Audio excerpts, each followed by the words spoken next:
había una comisión, hay comisiones que se van formando para hacer seguimiento de temas. No hables mucho de esto, que lo que luego presentan. Sí, bueno, pero allí nos conocimos. Entonces, entidades que estábamos en esa comisión, en la comisión de menores, que llamábamos menores y jóvenes, bueno, y como decía al principio en la intervención de antes, bueno, nosotras y nosotros entendemos que a esta red la convocaron los propios jóvenes emancipados.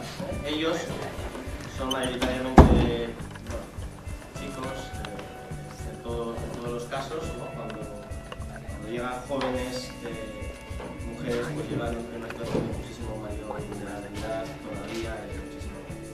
Bueno, ellos fueron que convocaron, ¿no? Nos convocaron a estas entidades que estábamos primero haciendo un seguimiento más, un poquito más de incidencia a las administraciones, cómo acompañaban al colectivo, pero ellos fueron los que nos plantearon, bueno, dejar de mirar tanto a las administraciones y cómo nos acompañan las administraciones y bueno, pues veniros con nosotros, acompañarnos, ¿no? Y el tema de la emancipación, o sea, fue clave y ellos propusieron el tema, ¿no? No querían más centros de menores, no querían minorizar su mayoría de edad, lo que querían era un acompañamiento para la emancipación.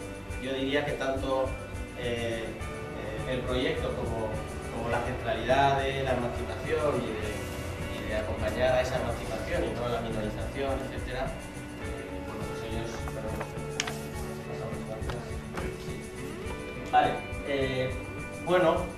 a esa red se han ido incorporando. En un principio pues estaba Isapeay, Sangay, Coistí, el Carbanatus, Yacuría y Cáritas, y luego salieron algunas de ellas y se fueron incorporando también el Peñascal y Atsis, que son dos entidades que acompañan desde lo formativo laboral y servicio laboral. De manera que nuevamente fueron los chavales los que incorporaron a la red a estas dos entidades que formaban parte de su red natural aquí. Bueno, ¿por qué un consorcio, una red? Bueno, en el tercer sector, bueno, pues las causas justas, ¿no? A veces son las causas justas como esta, ¿verdad? Jóvenes y la capacidad que esta sociedad tenga de acompañar a estos jóvenes, que son jóvenes vascos, como el resto de los jóvenes, pues esa causa justa es la que...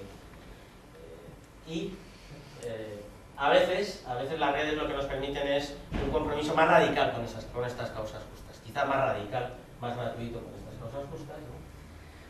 Y también en esta red en concreto, las entidades teníamos, de alguna manera, una percepción muy clara del tipo de itinerario que tenían que tener los jóvenes. De alguna manera la red nos permitió que fueran ellos los jóvenes los que nos plantearan también, ¿no? Experiencias alternativas, más experimentales, itinerarios mucho más pegados a su realidad y a su necesidad. Lo último que voy a decir, bueno, ¿qué hemos podido hacer? Pues acompañar más integralmente al colectivo de jóvenes, no generar dependencias que volvieran a minorizarlos, tener una voz fuerte ante las administraciones, ante las propias redes del tercer sector. A veces planteamos que es tercer sector administraciones y a veces las causas justas hay que colocarlas también dentro del propio tercer sector, ¿no? Y los colectivos, las personas protagonistas. Y bueno, pues dos cositas un poco más pequeñas: tener la capacidad de innovar, familias acompañantes, acompañamiento comunitario, etc. Y la otra última cosa, bueno, un poquito tomarnos físicamente un espacio físico que fue Arrupechea, ¿no? Que estos jóvenes pudieran tener un punto de encuentro y de acompañamiento que físicamente pues era un espacio que no existía, que nos planteaba dificultades y que, bueno, pues en este momento ese colectivo comparte ese espacio con otro montón de colectivos también sociales y, bueno, pues eso es un logro que nos ha producido. Bueno, a otro nivel, antes alguien comentaba lo de tener un CIF. El consorcio como consorcio no tiene CIF, sí que tiene un logo porque algo nos tenían que identificar. Lo que han sido son las entidades que participan en el consorcio las que han liderado la ejecución más técnica del proyecto. En un primer momento fue Isangai quien lideró el consorcio, y desde hace un par de años es CEAR Euskadi quien lidera el consorcio, y un poco es quien lidera al final es quien tiene igual la confianza del resto de las entidades. ¿Cómo lo hacemos? Pues compartiendo.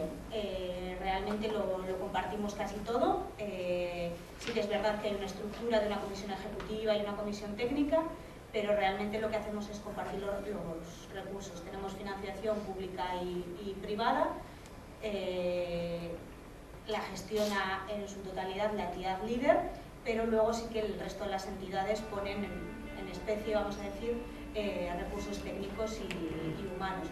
Y al final es por un tema de confianza, como se comentaba antes. Dificultades obviamente hay muchas, somos muchas entidades, cada una, aunque todas procedemos del mundo de la inmigración, pero sí que es verdad que dificultades hay muchas.